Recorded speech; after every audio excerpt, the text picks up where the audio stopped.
Assalamualaikum warahmatullahi wabarakatuh. Kembali lagi bersama saya Priscilia Mutiara Sari, calon guru penggerak angkatan 5 dari Kabupaten Banyumas di modul 1.4.A.6 demonstrasi kontekstual modul budaya positif. Dengan fasilitator Bapak Supardan dan pengajar praktik Bapak Anas Saiful Bahtiar. Pada tahap demonstrasi kontekstual ini, saya akan melaksanakan praktik segitiga restitusi terhadap murid di sekolah saya. Terlebih dahulu, kita akan mengetahui restitusi. Restitusi adalah proses menciptakan kondisi bagi murid untuk memperbaiki kesalahan mereka sehingga mereka bisa kembali pada kelompok mereka dengan karakter yang lebih kuat. Menurut Gosen 2004. Restitusi bukan untuk menebus kesalahan. Restitusi adalah sebuah tawaran, bukan paksaan. Restitusi fokus pada solusi dan dapat mengembalikan murid yang berbuat salah pada kelompoknya. Langkah-langkah pada segitiga restitusi. Yang pertama, menstabilkan identitas. Yang kedua, validasi tindakan yang salah. Dan yang ketiga, menanyakan keyakinan. Pada kasus pertama, pagi yang cerah, Ibu Guru Seli mengajar pada jam pertama di kelas 11 Tata Boga. Sebelum memulai pembelajaran, guru yang mengajar pada jam pertama membersamai murid tadarus atau membaca kitab kepercayaan. Sesampai di kelas, Ibu Guru Seli mendapati 2 bangku kosong, namun sudah ada tas. Ternyata berdasarkan pernyataan murid kelas, Ricky dan Bobby sedang berada di kantin sekolah. Setelah tadarus atau membaca kitab kepercayaan selesai, Ibu Guru Seli meminta murid membaca terlebih dahulu materi yang akan dipelajari pada pagi itu dan memohon izin sebentar mencari Ricky dan Bobby. Betul apa yang dikatakan murid kelas 11 Tata Boga 1, Ricky dan Bobby sedang berada di kantin.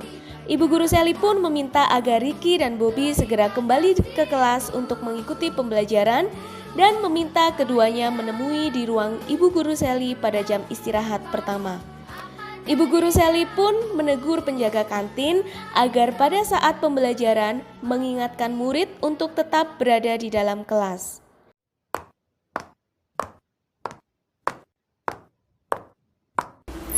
Assalamualaikum warahmatullahi wabarakatuh.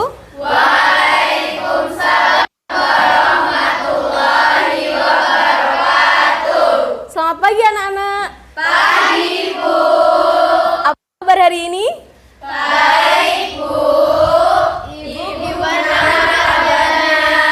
Alhamdulillah pagi ini Ibu dalam keadaan sehat. Baik, seperti biasanya sebelum memulai pembelajaran yang pertama, kita akan melaksanakan tadarus Quran terlebih dahulu. Ini ada 2 bangku yang kosong, tetapi sudah ada tasnya. Siapakah yang tidak berada di dalam kelas? Ricky dan Bobby, Bu. Adakah yang tahu di mana Ricky dan Bobby? Katanya si kantin. Baiklah, mari kita awali pembelajaran pada pagi hari ini dengan tadarus bersama. Disilahkan salah satu dari kalian untuk memimpin tadarus. Baik teman-teman, mari kita memulai tadarus bersama-sama. Bismillahirrahmanirrahim. Inna anzalnahu fi lailatul qadr. Wa ma adraka ma lailatul qadr. Lailatul qadri khairum min alfi syahr. Tanazzalul malaikatu warruhu fiha biidzni rabbihim min kulli amr. Salamun hiya hatta matla'il fajr. Shadaqallahul adzim. Anak-anak, pagi ini kita akan awali pembelajaran dengan materi apa? Statistika. Adakah yang sudah paham tentang statistika? Jika belum, kalian dipersilahkan untuk mempelajari terlebih dahulu di modul kalian masing-masing. Dan Ibu mohon izin untuk mencari keberadaan Ricky dan Bobby terlebih dahulu ya. Ya, baik, Bu. Ibu akan kembali dalam waktu singkat. Baik, Bu.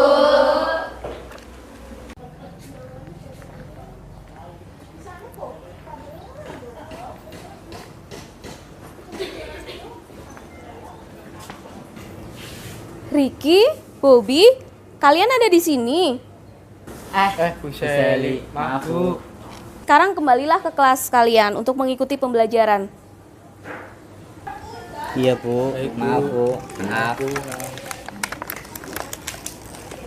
Mbak Eka, jika nanti ada siswa yang datang ke kantin pada saat jam pembelajaran, mohon untuk diingatkan agar segera kembali ke kelas ya Mbak. Kecuali pada pembelajaran tersebut memang membutuhkan kantin sebagai objek pembelajarannya Mbak Eka. Baik Bu, saya akan melaksanakan perintah dari Bu Seli. Sekali lagi saya minta maaf untuk kedepannya. Saya akan mengingatkan siswa yang jajan di luar jam pelajaran akan saya arahkan supaya masuk ke kelas. Sekali lagi minta maaf ya Bu. Baik Mbak Eka, tidak apa-apa. Terima kasih atas kerjasamanya Mbak Eka. Assalamualaikum. Waalaikumsalam, silahkan masuk. Permisi. Silahkan masuk, Ricky dan Bobby. Mari silahkan duduk Mas. Terima kasih Bu. Masalah yang tadi ya Bu.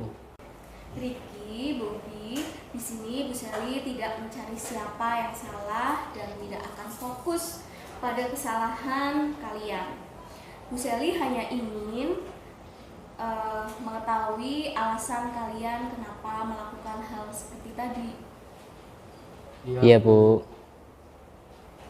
Setiap orang pasti pernah melakukan kesalahan dan kamu bukan satu-satunya orang yang pernah dengan kesalahan yang seperti tadi itu. Namun kita bisa menyelesaikan masalah itu bersama-sama. Pasti punya alasan kenapa kalian berada di kantin pada saat jam pembelajaran kan? Iya Bu, saya belum sarapan dari rumah. Saya akan lapar dan tidak fokus mengikuti pembelajaran jika tidak sarapan. Lalu bagaimana dengan kamu Bobby? Saya menemani Ricky Bu, tapi saya sudah sarapan tadi. Apakah ibumu tidak menyiapkan sarapan terlebih dahulu untuk bekal kamu, Ricky? Tidak Bu, ibu saya bekerja dan sama juga berangkat pagi. Apa kamu bangun pagi nak?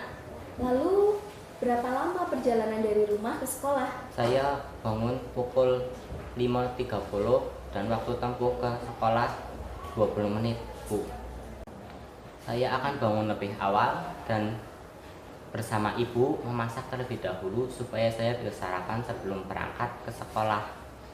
Jadi saya tidak ke kantin saat jam pembelajaran Bu. Saya kan jurusan tata boga juga Bu. Jadi sekalian saya mempraktikkan ilmu saya.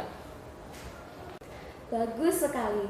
Bu Seli senang akan usaha yang akan kamu laksanakan dan mudah-mudahan kamu akan konsisten dalam melaksanakannya, Ricky. Saya juga mohon maaf Bu.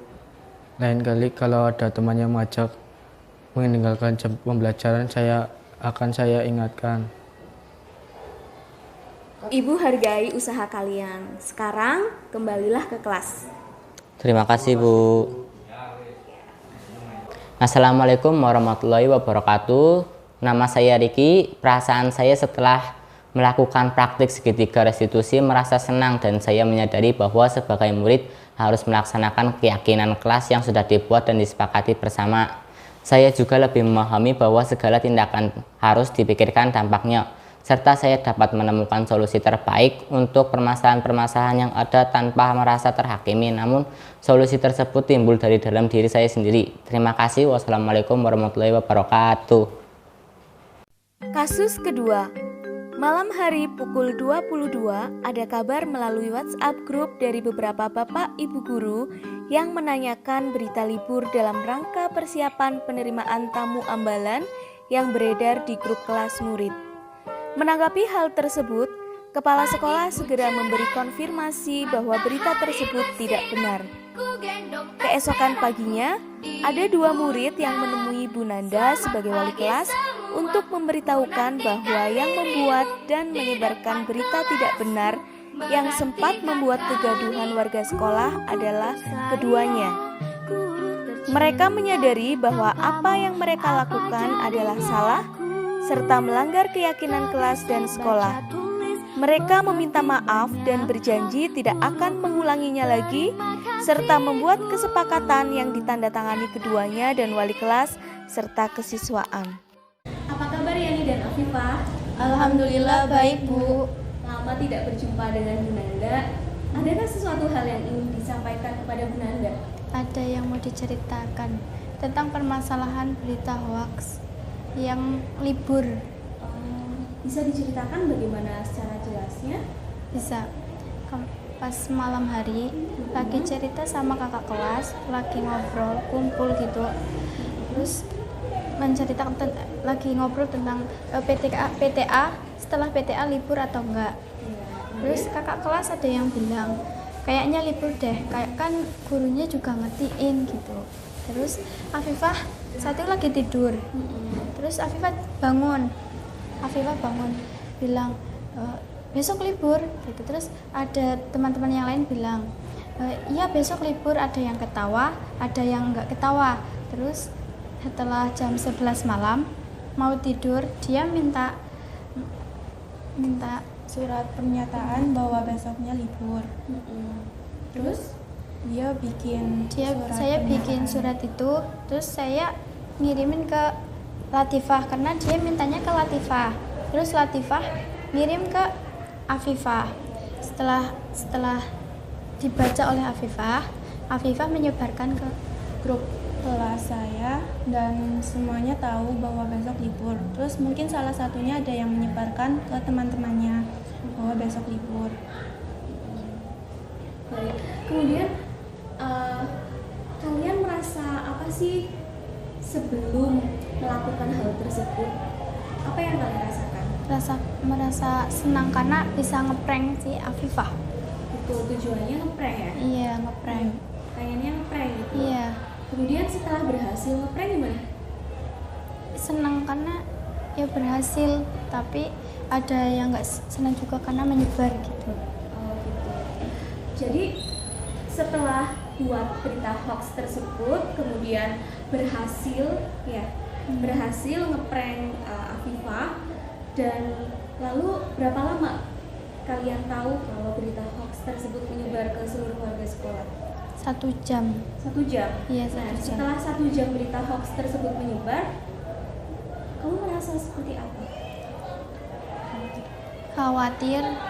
Dan saya merasa bersalah bahwa karena saya telah mengirimkan berita hoax pada siswa-siswi di SMK Negeri Bangsa Mandiri.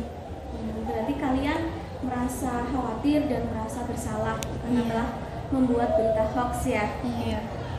Berarti keyakinan kelas atau prinsip apa yang telah tidak diindahkan oleh kalian? Yang tidak kejujuran dan tidak menghargai orang lain. Kejujuran dan tidak menghargai Orang lain. Lalu setelah ini apa yang ingin kalian lakukan untuk memperbaiki sikap atau perbuatan yang telah kalian lakukan? Tidak mengeprank teman lagi.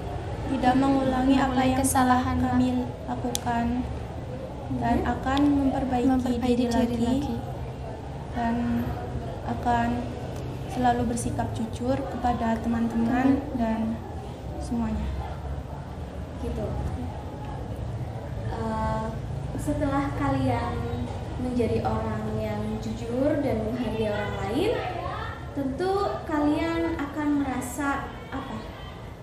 Merasa Bangga. senang karena bisa melakukan hal baik.